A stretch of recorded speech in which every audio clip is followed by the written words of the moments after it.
Minanifest ni House Prosecution Panel Lead Jervil Luistro sa ika-6 na araw ng impeachment trial laban kay Vice President Sara Duterte na inaalis na nila ang ilan sa mga nakalista nilang testigo para sa Article 4. Reiterating, however, the same concern on redundancy, surplusage, and lack of necessity, the prosecution further manifests that we will not be presenting as well the following witnesses for Article 4, that is threat. Number 1, Your Honor, is the Philippine National Police Firearms and Explosives Office representative. Number 2, Your Honor, is Michael Flores and Bons Magsambol. They belong to the press who were present during the November 23 video conference. They will be testifying that they were among the reporters or media persons who were present during the video conferencing, and to the fact that they heard the respondent utter the threat against the President, the First Lady, and the former Speaker. Samantala, sinabi rin ni Luistro na sa Martes na nila isasalang bilang testigo si NBI Director Melvin Matibag.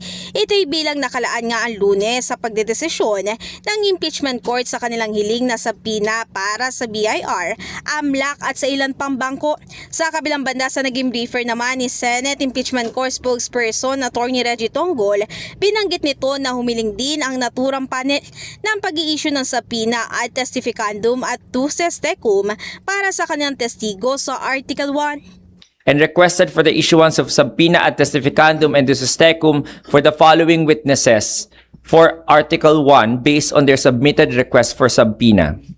Number 1, Marivic Pareja for July 21 and 22, 2026. 2 land bank employees including Violeta Constantino, Branch Manager of Shaw Boulevard Branch, Nita Camposano, Branch Manager of DepEd Branch, for July 21 and 2022 as well. A subpoena should also be issued based on their request to Lynette Ortiz, President and CEO, but for subpoena duces tecum only. Sa naturang paglilitis, matapos nga ang ginawang paglilinaw ni Senator Judge Bam Aquino, kinumpirma ni Presiding Officer Cheese Escudero na makakapagpresenta pa lang ng ebidensya ang defense team sa panahon nga na matapos na ang prosecution panel sa kanilang presentasyon ng lahat ng articles of impeachment. In the heart of changing lives, ako si Brigada Ann Cortas ng 105.1 Brigada News FM Manila, Domingo News Authority.